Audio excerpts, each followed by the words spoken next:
Méditation du 10 février. Dieu change les pleurs en joie. Le Seigneur la vit, eut compassion d'elle et lui dit « Ne pleure pas ». Luc 7, verset 13. L'événement relaté dans le passage d'aujourd'hui s'est produit un jour où Jésus a visité un village appelé Naïm.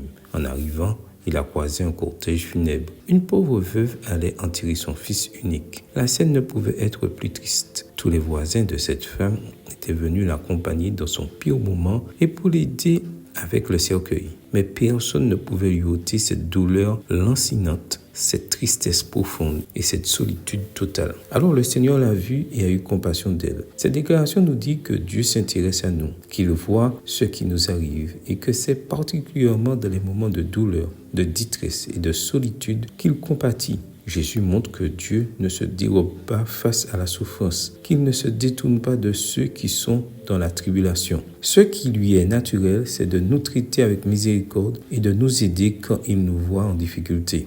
Quand la Bible dit que Jésus a eu compassion de la femme, il a en fait ressenti plus que de la pitié. Il eut compassion, veut dire que la compassion l'a amené à faire quelque chose, à s'impliquer dans la situation pour essayer d'aider. Nous chrétiens avons un Dieu qui, bien qu'il ne nous ait pas promis d'éliminer les problèmes et les difficultés pendant que nous sommes dans ce monde, nous a donné la garantie qu'il sera notre abri et notre forteresse au milieu d'eux. Voir Psaume 46, verset 2.